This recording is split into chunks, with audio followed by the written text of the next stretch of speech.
Boa noite a todos. Boa noite. Que paz e prosperidade da parte do Senhor inundem cada coração, cada vida. Alegria estar aqui com vocês.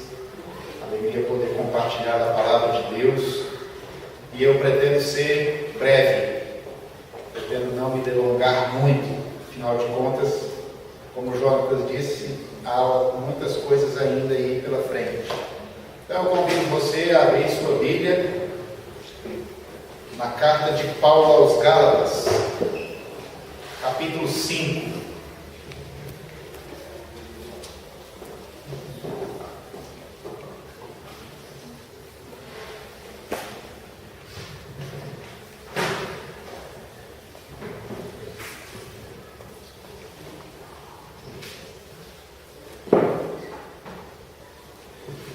Fiquei muito feliz de ver ali atrás a Nayara Elias, um rapaz ali do lado que eu não conheço, mas o pessoal da IAVLC, igreja onde estive pastoreando antes de voltar para casa. Porque eu tenho dito para todo mundo que eu voltei para casa, né, gente? E é um privilégio. E a alegria rever vocês, viu? Alegria ver a IAVLC representada aqui nessa noite. Gálatas 5, de 19 a 26. Quem achou diz amém com força. Amém com força. Amém com força, tá vendo? Quem não achou diz misericórdia. Quem não trouxe Bíblia diz ai de mim. Ai de mim, Senhor, porque eu sou pecador. Preciso de um coração santo, puro. Gálatas 5, a partir do versículo 19, o texto diz assim: Ora, as obras da carne são conhecidas e são prostituição, impureza, lascívia, idolatria, feitiçarias, inimizades, porfias, ciúmes, iras, discórdias, dissensões, facções, invejas, bebedices, glutonarias e coisas semelhantes a estas, a respeito das quais eu vos declaro, como já outrora vos preveni, que não herdarão o reino de Deus os que tais coisas praticam. Mas o fruto do Espírito é amor, alegria, paz, longanimidade, benignidade, bondade, fidelidade, mansidão, domínio próprio. Contra essas coisas não há lei. E os que são de Cristo Jesus crucificaram a carne com as suas paixões e concupiscências. Se vivemos no Espírito, andamos também no Espírito. Não nos deixemos possuir por vanglória, provocando uns aos outros, tendo inveja uns dos outros. Vamos orar. Convido você a abaixar sua cabeça, fechar os seus olhos. E que você peça nesse momento, para que o Espírito de Deus fale ao seu coração. Como eu disse, pretendo ser breve. Então, nesses minutos, o que teremos? Para meditarmos na palavra do Senhor, que seja o Espírito de Deus a falar ao seu coração. Que seja o Senhor a aplicar ao seu coração a palavra dele mesmo. Deus, obrigado por tua palavra. Obrigado por essa juventude maravilhosa que se reúne aqui nesse salão nessa noite. Obrigado, Deus, pelas igrejas aqui representadas. Obrigado por essa noite. Obrigado por sermos jovens do Senhor. Somos teus. Estamos aqui para te adorar. Aleluia, Jesus. Em teu nome oramos. Amém. Queridos, a ênfase, a temática desse ano tem a ver com o coração puro. E eu fiquei pensando nisso.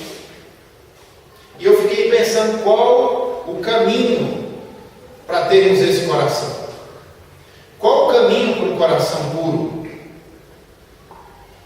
Aí eu fiquei pensando nos monges dos séculos III e IV.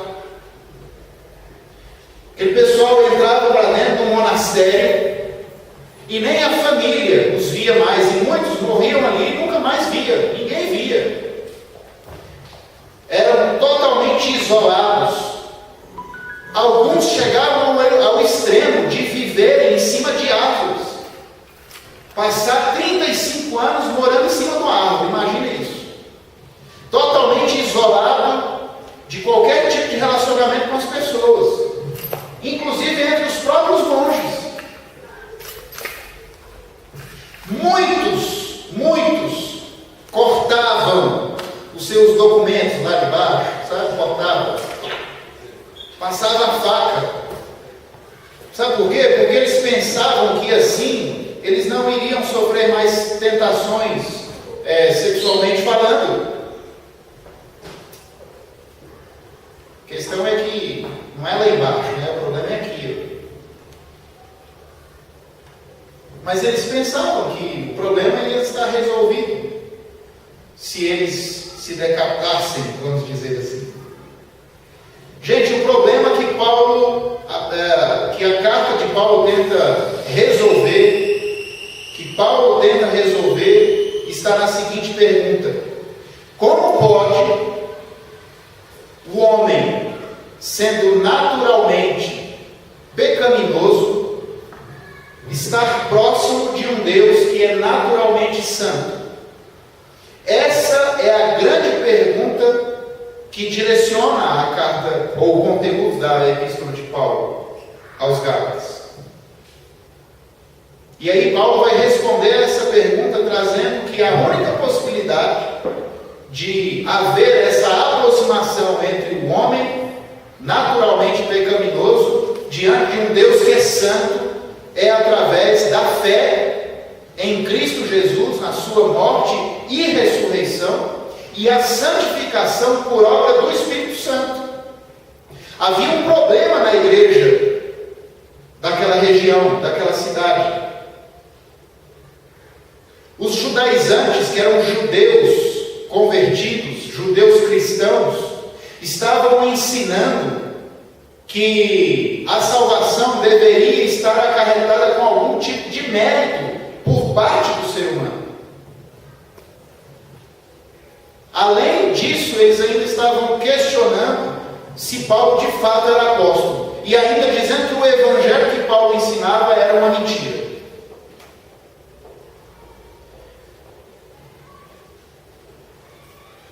Mas sabe o que eu quero para pensar com vocês aqui um pouco dentro do texto da carta? É que um coração puro precisa ter duas vertentes, duas perspectivas, duas bases para que nós o possuamos. Nós não vamos conseguir chegar a um coração puro que de fato agrada a Deus fazendo como os monges que eu disse.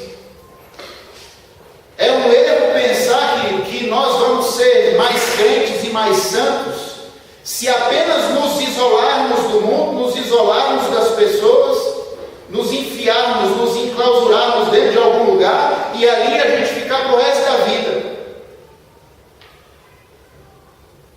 Na verdade, todo o Novo Testamento vai mostrar para mim e para você que nós temos duas estradas que são paralelas, que andam sempre uma junto à outra, rumo a esse coração puro, um coração que de fato agrada a Deus.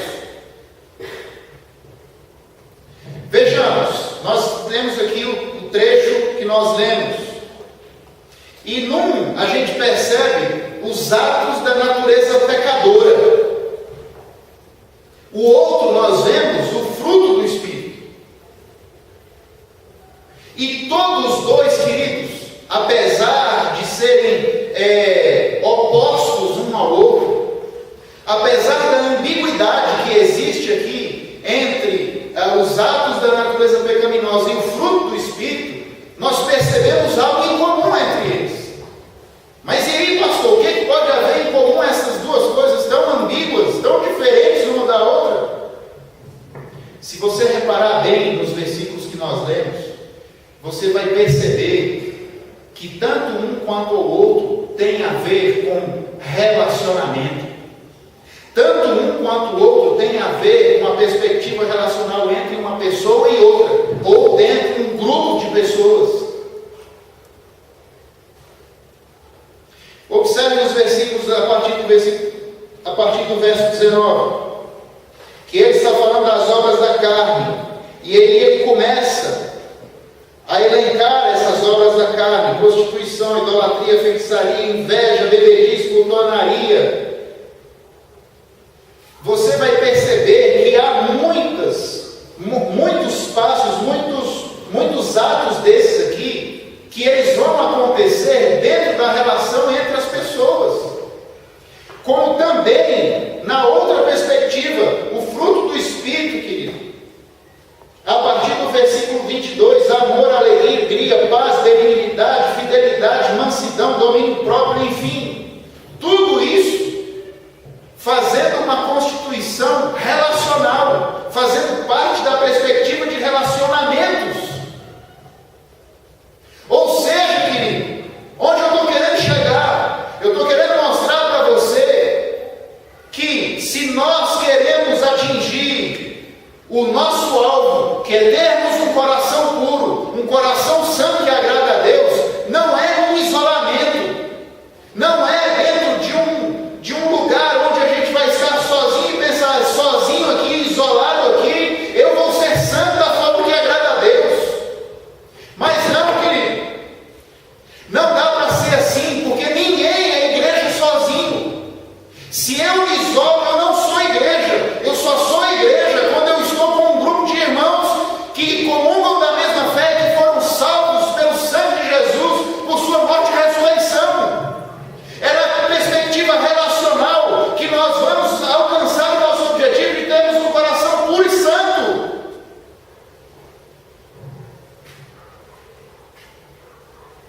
Irmãos, aí eu comecei a pensar nisso e lembrei dos 10 mandamentos. Se você olhar bem os 10 mandamentos, você vai perceber que ele traz uma regulamentação não só para a relação você com Deus, mas na verdade a maioria deles traz regulamentação para a relação um com o outro. Você vai perceber pelo menos 6 dos 10 mandamentos regulamentando como deveria ser o procedimento e a caminhada na perspectiva relacional entre o próprio povo de Israel. Não matarás, não furtarás, não cobiçarás.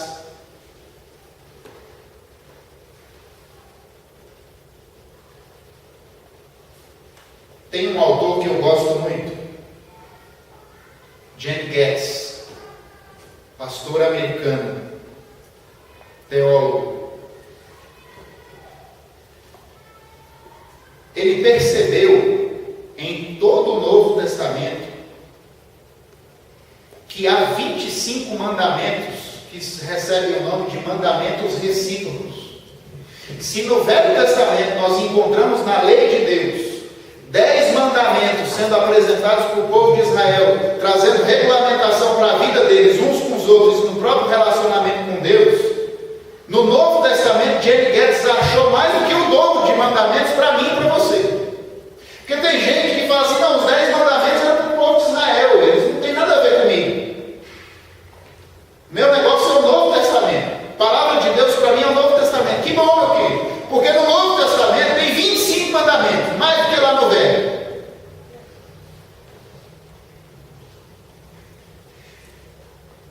Irmãos, alguns deles eu vou citar para você aqui, porque na verdade são todos muito conhecidos. Amando uns aos outros, isso é mandamento do Novo Testamento. Edificando uns aos outros, servindo uns aos outros, levando as cargas uns dos outros, suportando uns aos outros, sujeitando-se uns aos outros, consolando uns aos outros, confessando pecados uns aos outros, orando uns pelos outros, perdoando-vos uns aos outros,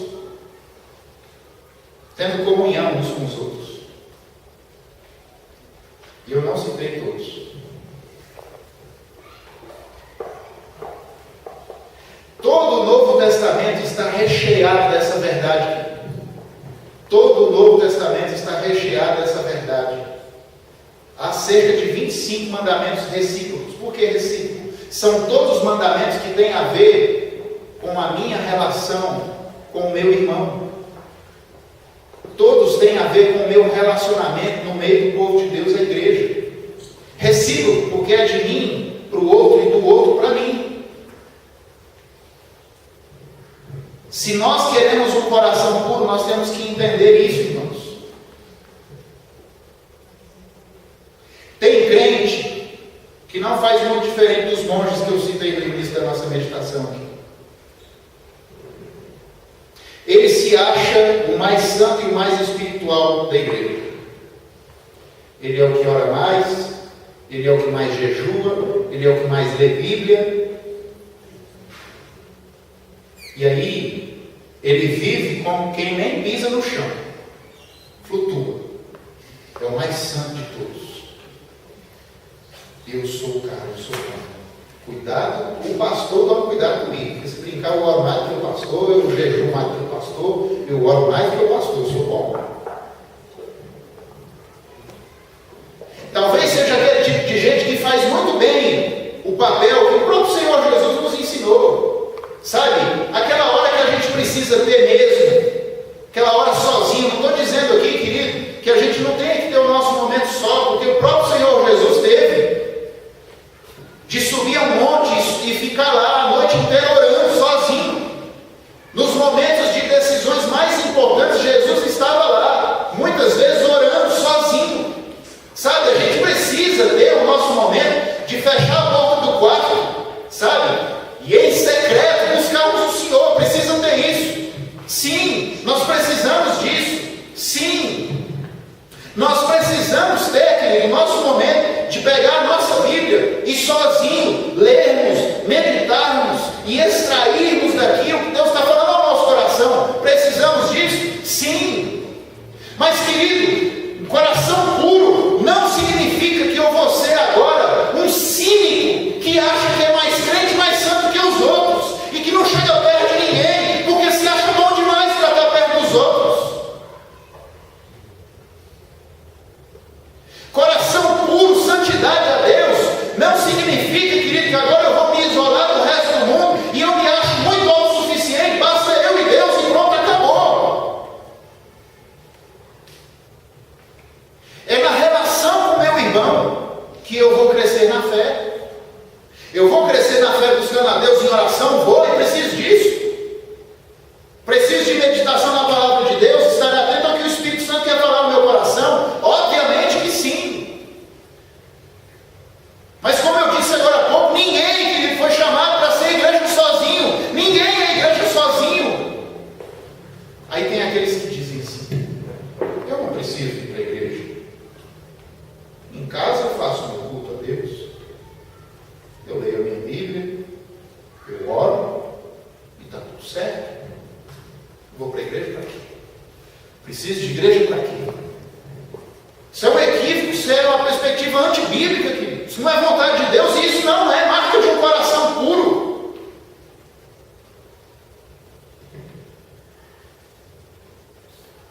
Aí você vai lá em Tiago. Quem vai lá em Tiago? Tiago, capítulo 1. Tiago, capítulo 1, versículo 27. Tiago, capítulo 1, versículo 27. Aí alguns pensam que religião é apenas esse ato de devoção, de piedade, em momentos específicos de oração, de leitura bíblica, e é apenas esse momento de você com Deus. Mas aí a gente olha para Tiago 27 e a gente percebe que o próprio Tiago tem uma perspectiva de que uma religião verdadeira, religião que agrada a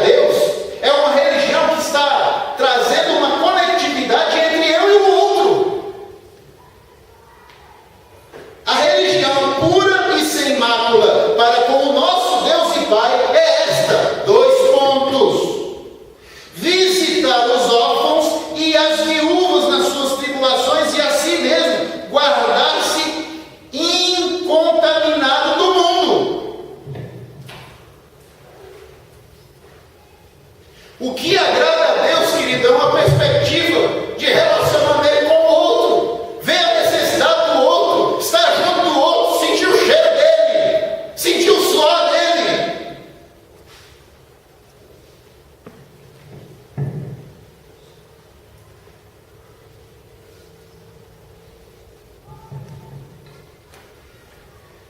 Aí esse mesmo autor que eu citei para você, o Jan Guedes, também vai mostrar que essa perspectiva relacional pode trazer os seus conflitos, os seus perigos, sim.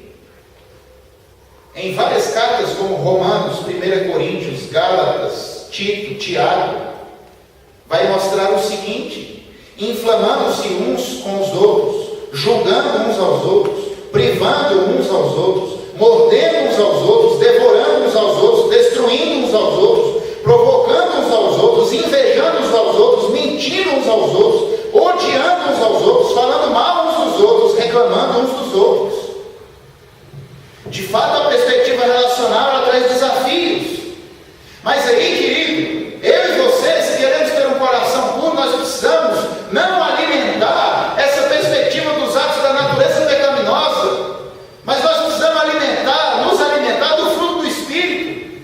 E aí sim, queridos, vivermos esse uns aos outros, esses relacionamentos, vivermos a perspectiva dos mandamentos recíprocos de uma forma que agrada a Deus e que vai trazer edificação na nossa vida, vai trazer crescimento a nós, porque, como eu disse, ninguém é igreja sozinho, e a gente não cresce na vida cristã sozinho. A gente não vai atingir coração puro sozinho. E aí eu quero encerrar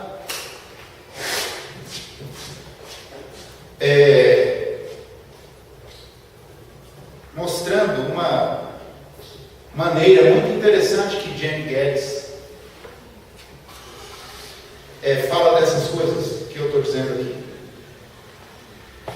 Ele concebe duas perspectivas de relacionamento. Uma ele chama de horizontal e a outra de vertical. A perspectiva vertical é o seu relacionamento com Deus. É essa aqui, ó. Você e Deus. É o seu conhecimento de Deus que, na vontade de Deus, precisa ser acrescido, precisa ser aumentado nesse relacionamento com Deus. Cotidianamente, numa caminhada da vida, a gente vai crescendo e amando mais o Senhor e servindo ao Senhor e etc. Seu relacionamento com Deus. Entra a oração, conhecimento da palavra de Deus. Vertical. Você e Deus. Entra no quarto, fecha a porta e aí em secreto você vai buscar o seu pai.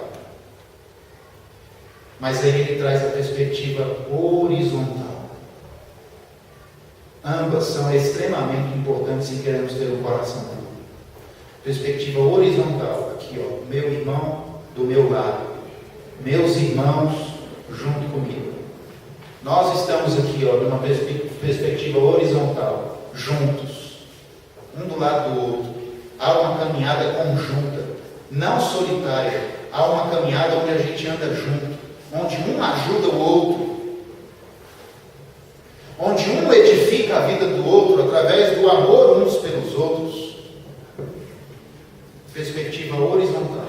Queremos ter um coração puro, queremos ter uma vida espiritual saudável, pujante, nós precisamos de andarmos com os outros irmãos. É um engano pensar no isolamento. É um engano pensar que dá para ser igreja sozinho. Impossível. Perspectiva vertical e horizontal. Relacionamento com Deus, trazendo uma expressão também no relacionamento uns com os outros. Relacionar-se com a igreja também é relacionar-se com Deus. E vice-versa. Porque Deus vai usar a vida da própria igreja no relacionamento, na caminhada junto, para edificar a sua vida. Ele vai edificar a sua vida quando você estiver lá no seu quarto sozinho com Ele? Vai. mas Ele também vai edificar você quando nós estamos juntos assim. Ninguém tem todos os dons, ninguém sozinho tem todos os dons. Eu já ouvi cada coisa, queridos. Já ouvi gente falando assim, eu estou em busca de todos os dons. E eu pensei comigo, você não vai alcançar esse objetivo nunca. Porque ninguém tem todos os dons. Sabe por quê? Porque todos os dons estão na igreja. Aí o meu irmão tem um dom que eu não tenho, por isso que eu preciso da perspectiva horizontal, porque ele vai me abençoar através do dom que ele tem. Por isso que não dá para ser igreja sozinho.